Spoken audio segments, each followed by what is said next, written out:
The path is not in the sky. The path is in the heart. Buddha. There are teachings that do not seek to explain life, but to remind us where it truly begins, within. And while the mind runs toward a past that has already dissolved or toward futures that have not yet taken shape, the heart remains here, waiting for you to return. This text is an invitation to that return. A silent return to the present moment where peace is not begged for but revealed. Through each principle, the mindfulness that dissolves the storm. The sacred act of letting go of what you cannot control. The simplicity that lightens the soul. The freedom of not believing your thoughts. The breath that brings you back home. And the impermanence that teaches you not to fear what changes this path will lead you back to yourself. Not so that you escape the world, but so that you may learn to inhabit it without being broken by it. For when you return to the now with sincerity, you discover a truth that no theory can offer. What you seek is not far away. It has always been within. In the heart that listens calmly, even when the mind screams. Principle 1. Focus on the present moment, the peace born from the now. At the heart of all spiritual practice lies a silent return to the moment we hold in our hands. The present moment is not simply a point on the timeline, it is a living refuge. A sanctuary where the mind can rest from its storms and the heart can remember who it is. We live surrounded by a rhythm that pushes us forward and backward without rest. Thoughts that drag us into old stories that can no longer save us. And worries that project us into a future that is still made of smoke.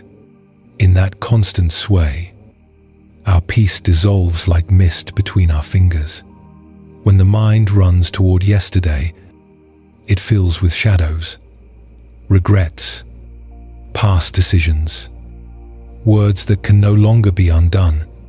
When it runs toward tomorrow, it fills with ghosts, imagined possibilities, threats that do not yet exist, fears that inflate unfounded scenarios.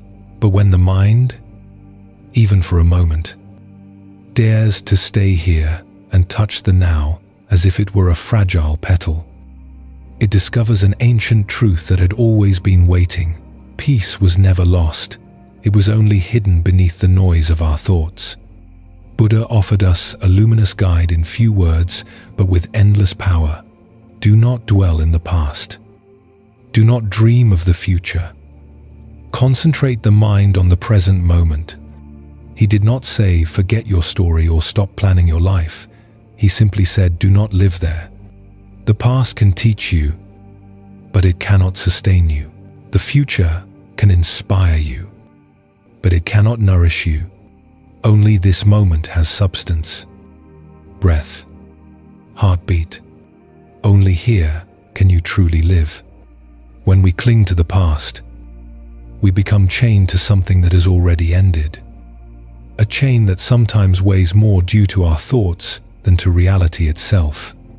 And when we cling to the future, we become trapped in an imaginary territory, trying to control what does not yet exist. It is like trying to grasp smoke. The more force we use, the less we can hold it. That is why overthinking dissolves when we stop fleeing the present, when we stop fearing the silence it holds. For it is in this silence where the mind can rest, where the heart can feel again, where life truly happens. Ancient teachers explained it with simple stories, because deep truth needs no adornment. A master was walking with his disciple along the edge of a turbulent river. The sound of the water crashing against the rocks seemed to warn that crossing it would be dangerous. The disciple, looking at the current, began to imagine the worst. What if I slip? What if the force of the water drags me away? What if I cannot reach the other side? His thoughts rose like a tide that immobilized him. It was not the river that stopped him, but the fiction built by his own mind. The master, observing his anguish, said to him with a serenity that seemed to contain centuries of wisdom, "The river always flows. But to cross it, you must be present. Only the present moment can support your step." The disciple then understood that it was not the current threatening him, but the distance between his mind and his body. Life was not asking him to control the water. It was only asking him to place one foot before the other, feeling the now with clarity. This teaching is the heart of the principle. Only the present is a real bridge. Everything else is illusion, anticipation, or memory. None of them can sustain us. Another Zen parable reveals the essence of this principle with even more intensity: the story of the man and the strawberry, chased by a tiger. The man ran until he reached the edge of a cliff. Looking down, he found another tiger waiting for him. With no escape, he held onto a root hanging from the rock, his only hope of living a little longer. But two mice began gnawing at the root, reminding him that his time was shortening with each passing moment. In the midst of a scene that any mind would call despair, the man saw a red, perfect strawberry hanging from the cliffside. He took it, brought it to his mouth, and smiled. How sweet it tastes. He did not surrender to the anguish of the future, nor to the tragedy of the immediate past. On the edge between life and death, he discovered the depth of the instant. That strawberry was all that existed. Its flavor was the entirety of the universe in that second. This tale does not glorify recklessness or resignation. It clearly shows that life always happens in this moment, even when our mind insists on searching for it elsewhere. The present does not eliminate challenges, but it gives us the strength to face them. It gives us the clarity to see them without exaggeration and the courage to act without paralysis. A Zen master would say that true freedom is not in changing what happens, but in changing how we inhabit what happens. When we return to the present, the mind stops being an enemy and becomes an ally. The breath grows deeper. Thoughts slow down. The body remembers it is alive. And in that full presence, we understand something essential. Nothing that exists outside the now can harm us, because only what we touch with awareness can affect our heart. A monk used to tell his students, "When your mind runs toward yesterday, you lose life. When it runs toward tomorrow, you lose peace. Only when you savor the strawberry of the present moment do you truly begin to live." These words are not poetry. They are a map toward inner freedom. When we stop chasing what is no longer here and stop fearing what has not yet arrived, we discover that life is much lighter than we think. The present is not small, it is vast, wide, full of space. It is like an immense sky where thoughts appear as passing clouds. If you watch them without attachment, they pass. If you take them too seriously, they become storms. The practice is not about eliminating thoughts, but about not letting them become owners of our awareness. And then, little by little, the inner lake returns to its natural calm. The waves that once seemed gigantic reveal themselves as simple ripples that never touched the depth of the water.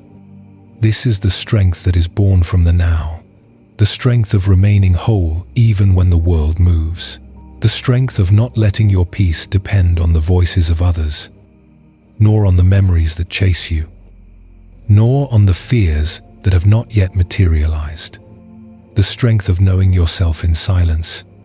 In the end, focusing on the present moment is not escaping the world, but entering it with greater clarity. It is not renouncing life, but learning to hold it with more wisdom. It is recognizing that each breath is a quiet miracle, that every sensation is a doorway to awakening, that every second contains a depth we often ignore. When you return to the now, you find something that cannot be broken, your own presence.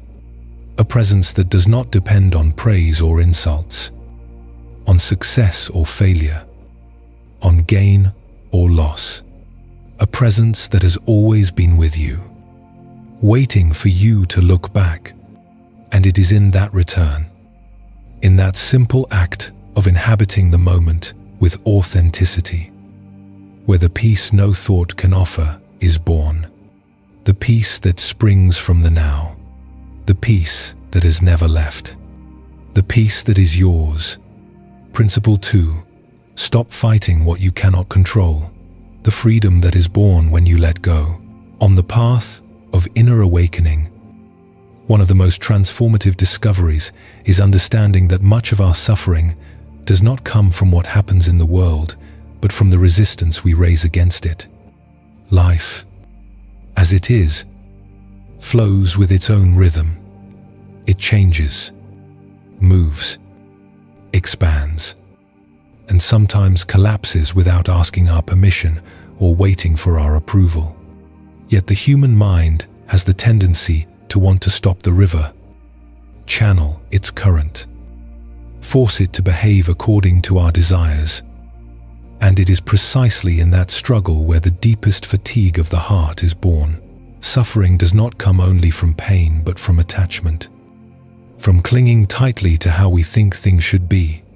The more we try to control the uncontrollable, the more our energy drains, the more our chest tightens, the more our mind becomes restless. Reality does not bend to our expectations, and yet we insist, like someone trying to push a mountain and hoping it will move through sheer effort. Buddha taught that clinging to the desire for reality to be different is like embracing a burning ember and blaming the fire for the burn.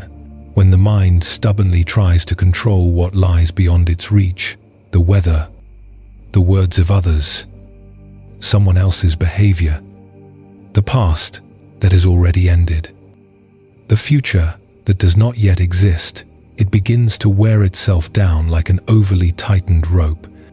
The mind grows weary because it is fighting an impossible battle. And the most painful part is that we believe we cannot stop, that if we release control, everything will fall into chaos. When in truth, the opposite is what happens. Only when we stop struggling do we find clarity to act. The path toward inner freedom begins with a humble yet powerful recognition. There are things we cannot change. And instead of this being a reason for frustration, it can become the doorway to deeper peace. Acceptance is not surrender. Acceptance is seeing clearly. Acceptance is to stop wasting energy on what does not depend on us, so that we can dedicate it to what we truly can transform: our attitude, our presence, our way of responding. The ancient masters expressed this wisdom through stories, because truth, when spoken simply, reaches the heart without resistance. Tradition tells that a man once approached the venerable Ajahn Chah with a tired face and slumped shoulders and said, "Master, life is too heavy. I do not know if I can continue carrying all this."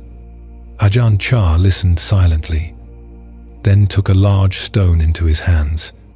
He lifted it for a moment, held it effortlessly, and then asked in a gentle voice, "Is this stone heavy?" The man replied, "Yes, Master, it is very heavy." The master smiled with the serenity of one who has understood the nature of the mind and said, "The stone is not heavy by itself. It is heavy because you are holding it. If it tires you, why not set it on the ground?"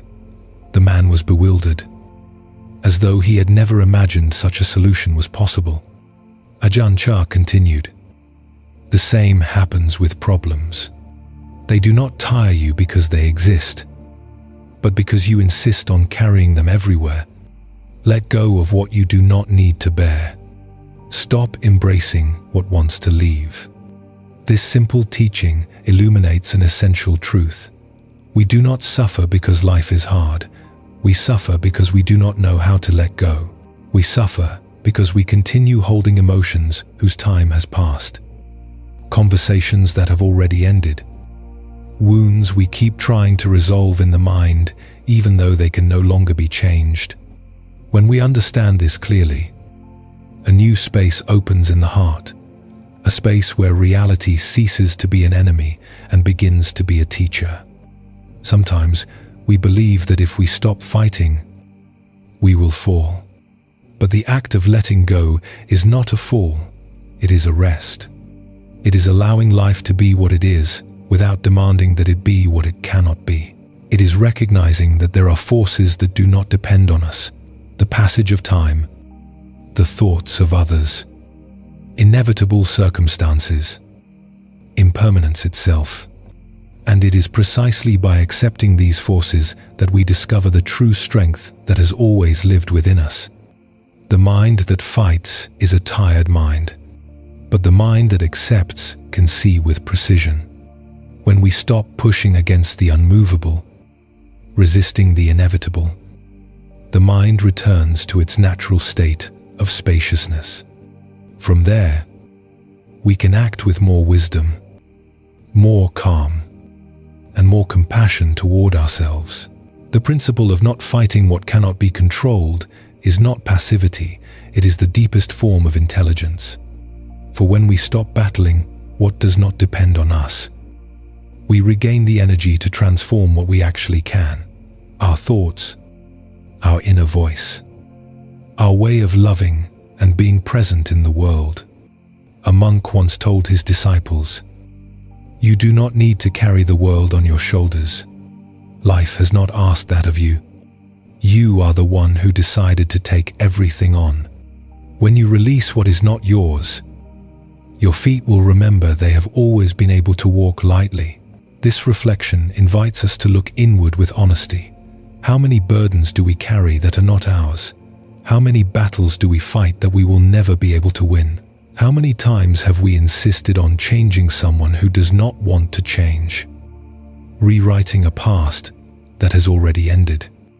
Controlling situations that lie far beyond the reach of our hands. Letting go is not losing. Letting go is recovering inner space. It is making room for serenity, for clarity, for a lighter way of living. In Buddhism, letting go does not mean abandoning responsibilities or giving up dreams. It means releasing the tension born from attachment. It means allowing life to flow without chaining it to our demands. And then we discover that by letting go of what we cannot control, we gain something far more valuable: control over our inner state. Once we release unnecessary struggle, something beautiful happens. We begin to see reality as it is, not as we fear it might be. We relate to life from presence, not resistance. And in that presence, we find the freedom we have always sought. For true freedom does not consist in changing everything that happens outside, but in not becoming a slave to what happens inside. The wisdom of this principle is summed up in the Master's soft instruction: leave the stone on the ground. And in doing so, in allowing ourselves not to carry what we do not need, we feel the breath lighten, the chest relax, and the inner silence open like an immense field. Then we understand that we were never weak for feeling tired. We were tired because we had not yet learned to let go. And when we let go, when we stop pushing against life and begin to walk with it, we discover that peace is not a prize at the end of the path. It is the path itself, and that within us there has always existed a place where the burden disappears, where the weight dissolves, where the mind finds rest. That place is called inner freedom, and it begins the moment we stop fighting what we cannot control. Principle 3. Simplicity as the key to joy, the freedom born from living lightly. In a world that grows noisier each day, where obligations multiply and desires chain themselves together like endless knots. The human mind often becomes trapped in a labyrinth of expectations and worries that drain it. External complexity becomes internal storm. And what should be a simple, natural, flowing journey ends up turning into an exhausting race toward an impossible ideal. Buddhism gently reminds us that happiness is not a prize reserved for those who have achieved everything but a way of walking. That peace is not hidden in grand goals, but in the quiet gestures that accompany each moment. There is no path to happiness. Happiness is the path. These words do not seek to decorate spirituality with beautiful phrases. They seek to open our eyes to the essential, that the weight we feel does not come from the world, but from the excess of things we decide to carry. When we fill our lives with expectations, when we seek more than we need, when we accumulate desires, possessions, or worries without rest, our mind becomes heavy and confused, like a sky covered in clouds that do not let the light through. But when we simplify, when we let go of the superfluous, when we learn to look at the ordinary without demanding greatness from it, the mind clears, becomes wide, luminous, capable of breathing again. Simplicity, in the Zen vision, is not poverty, it is fullness. It is not bitter renunciation, but gentle freedom. The masters speak of the concept of shibumi, the silent elegance of the simple, the beauty that does not need to draw attention to be profound. Shibumi is the morning light reflected in a teacup, the crunch of autumn leaves, the glow of a lantern on an empty path. It is the understanding that what is most valuable rarely comes accompanied by noise. When we look at our own lives, we can clearly see that moments of true happiness usually arise from small things: a serene sunrise, an honest conversation, the touch of wind on the face, the calm of an unhurried afternoon. Yet the mind tends to complicate everything, seeking grandeur where it only needs presence. The more we demand, the more we lose. The more we simplify, the more we find. The story of Master Ryokan is perhaps one of the purest expressions of this truth. Ryokan lived in a small, empty hut, with no furniture, no possessions, no ornaments. His entire life consisted of simple gestures: writing poems, observing the moon, sweeping the floor, talking with the village children. One night, a thief broke into his humble home, but found nothing to steal. When Ryokan returned, he found the man embarrassed, confused, standing in the middle of the empty space, with a gentle smile free of reproach. Ryokan said, "You have come from far away, and I have nothing to offer you. Please take my clothes. At least then you will be protected from the cold." The thief, bewildered by such generosity, fled without a word. Ryokan, left alone beneath the night sky, looked at the shining moon and murmured to himself, "It is a pity I cannot give him the moon as well." This scene, so simple and so profound, is not an exaggerated metaphor nor a spiritual fantasy. It is the living portrait of a heart that has stopped clinging to the material and therefore no longer fears losing anything. Ryokan was not rich in objects, but he was free in spirit. And that freedom is the essence of simplicity. When you no longer possess anything, nothing can possess you. When you do not cling, nothing can break you. When you do not demand that life be perfect, you discover that it is already enough. The teaching behind this story is not about abandoning all things, but about abandoning the need for all things to be ours. It means living lightly, allowing each object to have its function without becoming a chain, and allowing each desire to arise without becoming a prison. The more we empty the heart of unnecessary expectations, the more space we find to breathe.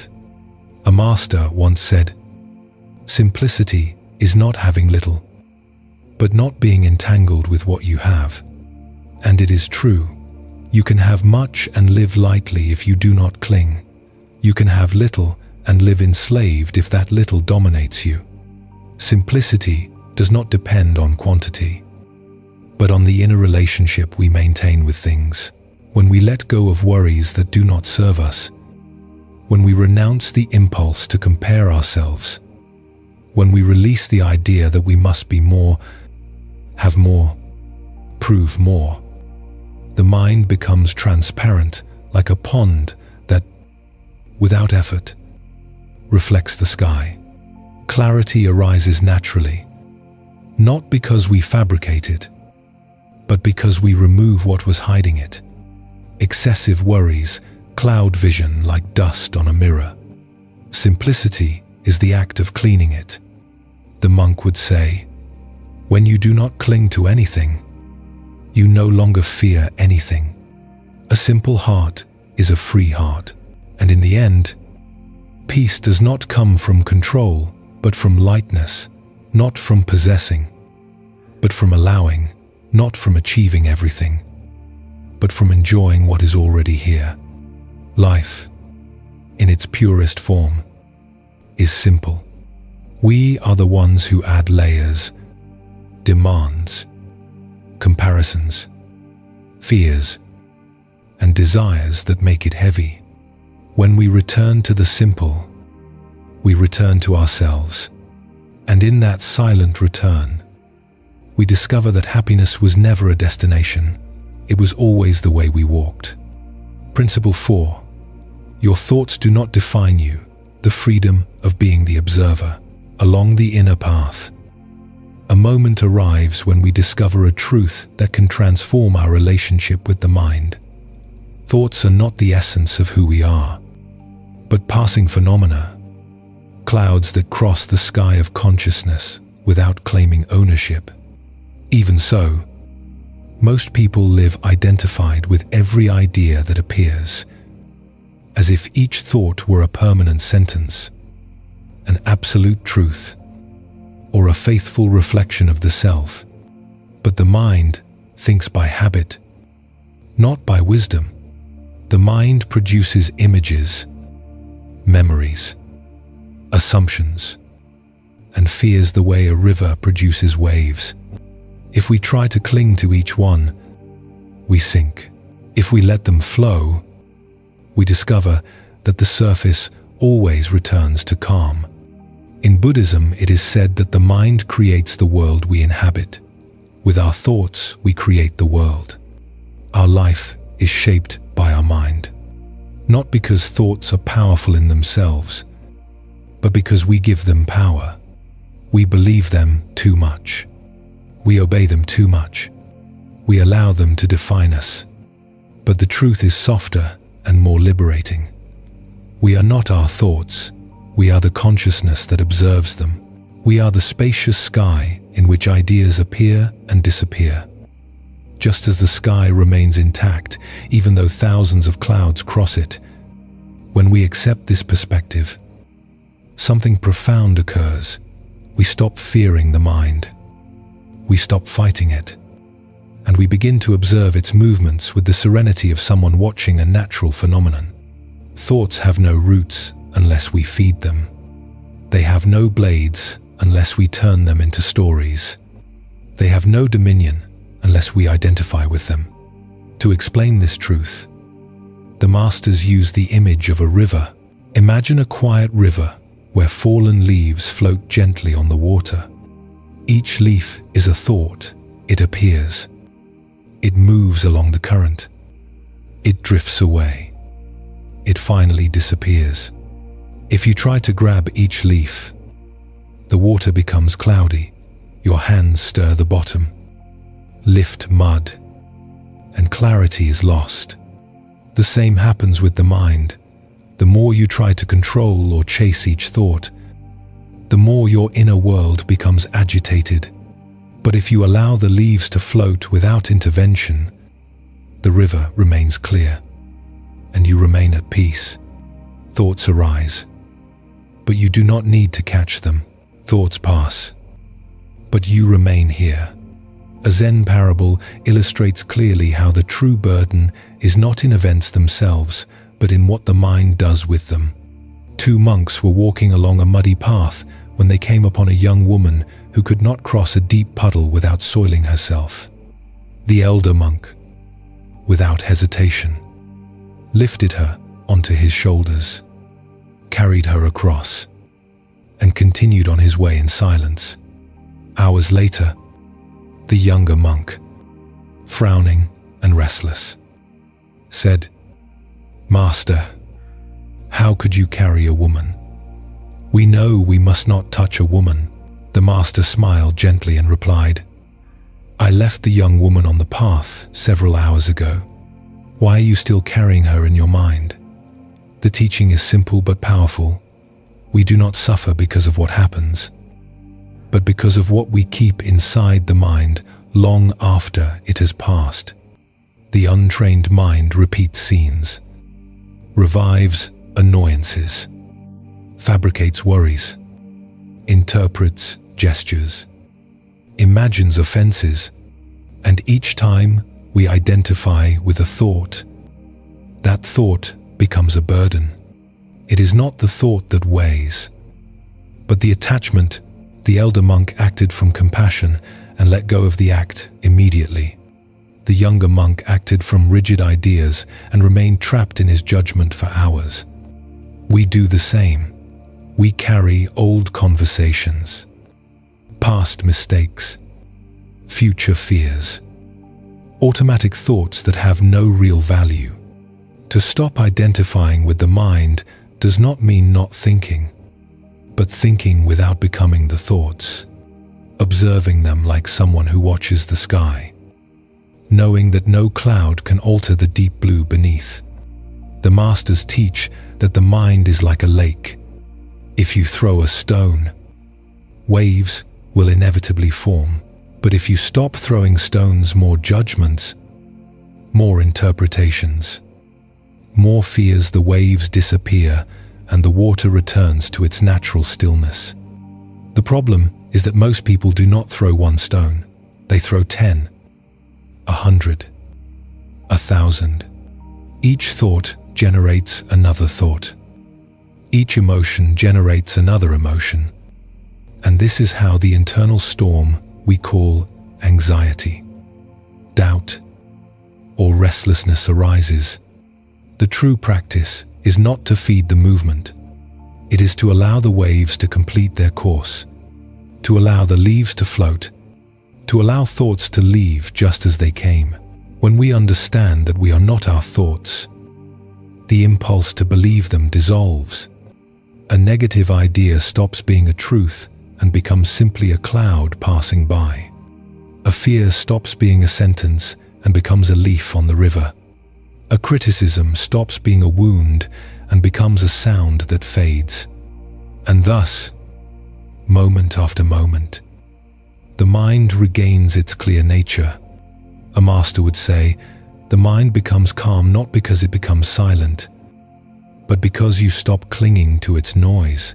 In that act of not grasping anything, you discover that you have always been larger than your thoughts, deeper than your emotions, freer than any inner story. You discover that the observer, the consciousness that sees, is immense, spacious, unbreakable.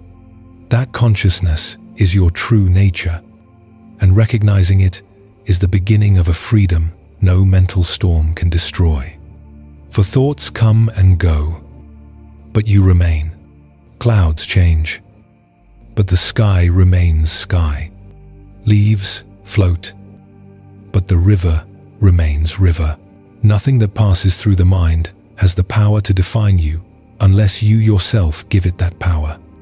And when you understand this, the inner world opens like a quiet sunrise, soft clear, silent, a space where you can finally rest from yourself and remember who you are beyond thought.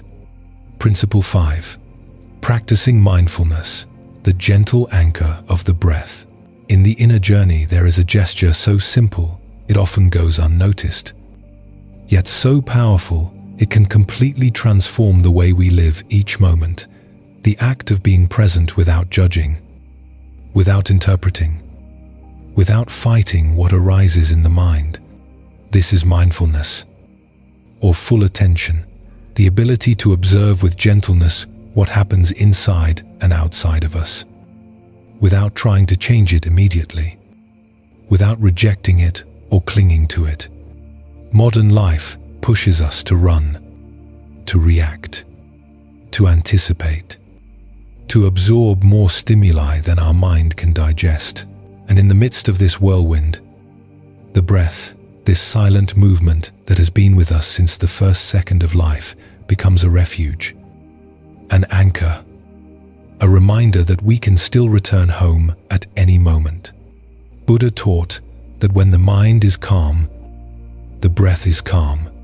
But the inverse is equally true. When the breath calms, the mind slowly finds its natural stillness. The mind is not an enemy to be dominated, but a river that becomes clear when we stop agitating it. Mindfulness does not demand absolute silence or the absence of thoughts. It only asks for presence, to observe without interfering, to accompany without judging, like someone watching clouds pass across the sky without asking why they are there. To understand the essence of mindfulness, the masters compare the mind to a river full of leaves falling from the trees. Each leaf is a thought, some light and quick, others spinning in eddies, others caught momentarily on a rock. If we try to grasp each leaf, each thought with anxiety or control, the river becomes cloudy, the water turns confused, mud rises from the bottom, the current stirs. But if we let the leaves float without resistance, the water remains clear. Thoughts continue to appear, but they do not drag us with them.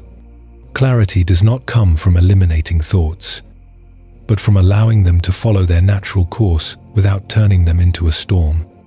In that softness, in that simple observation, the mind remembers how to rest.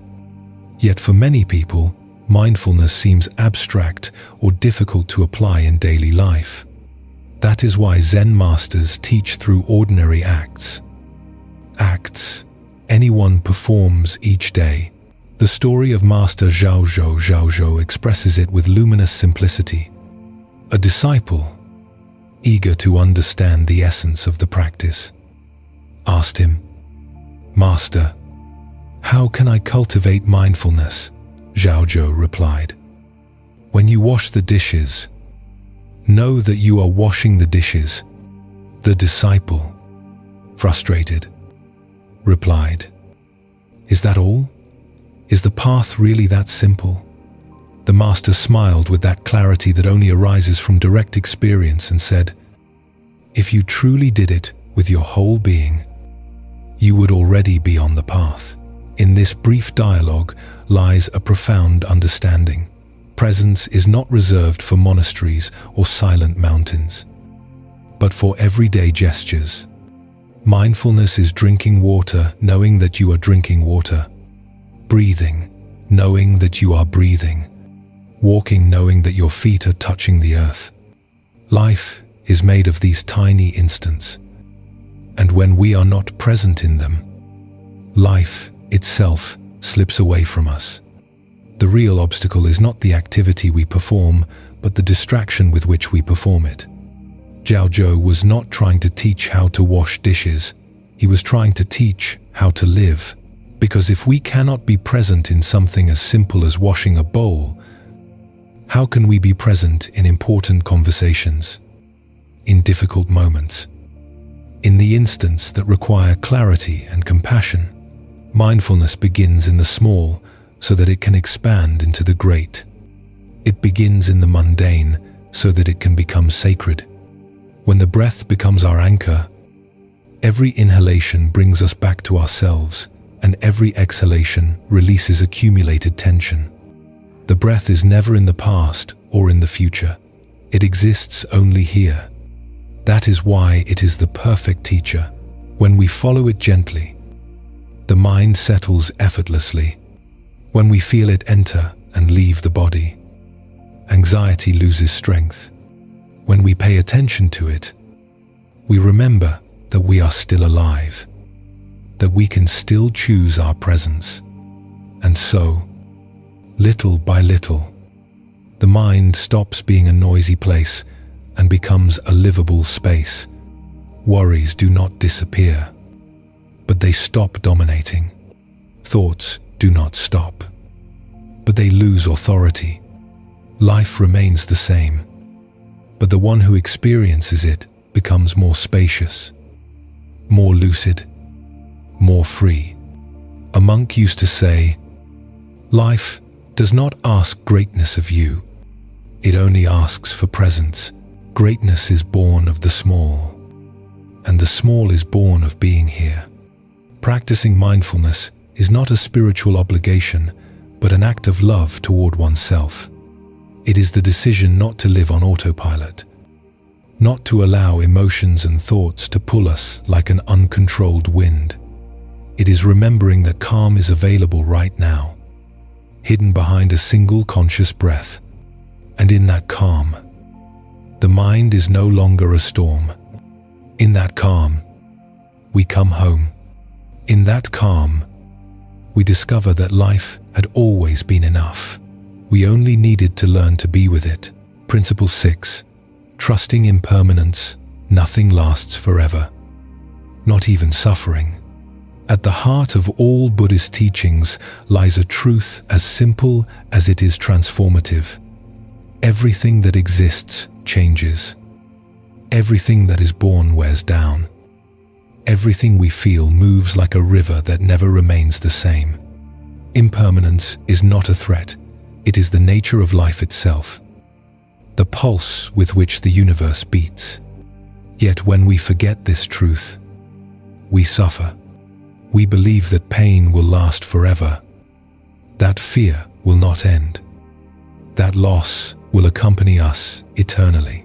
The mind, when swept away by overthinking, projects the sense that what we feel now is what we will feel always. But nothing in this world, not sorrow, not anguish, not confusion, has permanence. And when we understand this deeply, fear softens, the heart expands, and the mind stops fighting the inevitable. Buddha taught, all conditioned things are impermanent. Persevere with diligence. He did not say this with sadness, but with clarity, not so that we fear the fleeting nature of life, but so that we may free ourselves from the attachment that chains us to passing emotions. Impermanence is the doorway to calm, because what hurts now will also pass. What confuses now will also become clear. What overwhelms now will also dissolve. Understanding impermanence is understanding that life never stagnates. What weighs today may be lighter tomorrow. What wounds today may heal tomorrow. What feels like an ending today may become a beginning tomorrow. There is no emotional state that does not flow, no cloud that does not move, no night that does not end in dawn. But the mind, when it clings, resists this natural movement. It wants what is pleasant to stay and what is unpleasant to disappear instantly. That internal tension is the true cause of suffering. When we release the desire for things to be different than they are, we find a space of relief where peace can breathe again. The story of Kisa Gotami is one of the deepest teachings on impermanence. Her son, the person she loved most in the world, died suddenly. Broken by grief, she sought the Buddha to ask for a miraculous remedy to bring the child back to life. The Buddha listened to her with compassion and said, "Bring me a mustard seed from a household where no one has died." Desperate, yet hopeful, Kisa Gotami went from house to house, knocking on every door. In all of them, she found the same answer. We, too, have lost someone. Mother, father, wife, husband, brother, child. No house was free from the touch of death. The quest that had begun as an attempt to cling to the impossible became a silent understanding. Suffering was not hers alone. Death was not an exception. It was a reality shared by all living beings. Her grief did not make her cursed but human. And slowly, like a wound beginning to breathe, her pain began to change. It did not disappear in an instant, but it stopped being a prison. The understanding of impermanence opened a space where her heart could rest. Love still lived, but the attachment to the impossible dissolved. This story does not claim that pain is easy or that loss should be accepted without tears. It seeks to remind us that life moves even when we stand still, that nothing and no one remains frozen in time, that what breaks us today may, with the passing of days, become a source of wisdom, compassion, or inner strength. When we accept that everything changes, we stop fighting reality. The mind becomes lighter, the heart less fearful. Overthinking diminishes because the root of fear, the illusion of permanence, dissolves. Thoughts that once felt like threats reveal themselves as passing clouds. Emotions that once felt eternal show themselves as waves that rise and fall. Nothing remains fixed enough to imprison us unless we hold on to it ourselves. A master once said, "When you understand impermanence, you stop clinging to pain and stop chasing happiness. You allow both to visit without making them owners of your heart." It is in this balance that true peace arises. Not a peace based on controlling life, but on accompanying it gently, knowing that every state has its time and its end. Joy will come and go. Fear will come and go. Clarity will come and go. But you, the consciousness that observes, will remain. Impermanence does not take anything essential from you. It only frees what was never meant to last. When you embrace this truth, you discover that there is nothing to fear. Not sadness, because it will transform. Not uncertainty, because it will pass. Not loneliness, because it too is part of the flow. And the most beautiful part is that when you understand this, you begin to appreciate each instant as it is. You stop demanding that life be eternal and allow it to be real. You stop clenching your fists and begin to open your hand. You stop fighting the river and begin to float with it. As a master would say, when you accept impermanence, you finally stop drowning in the river of life and begin to become part of its current. Because ultimately, there is no sorrow that lasts forever, no joy that can be held, no thought that can define you. The only thing that remains is your ability to return to the present, to see clearly, and to walk lightly. And in that gentle and profound understanding, true peace is born.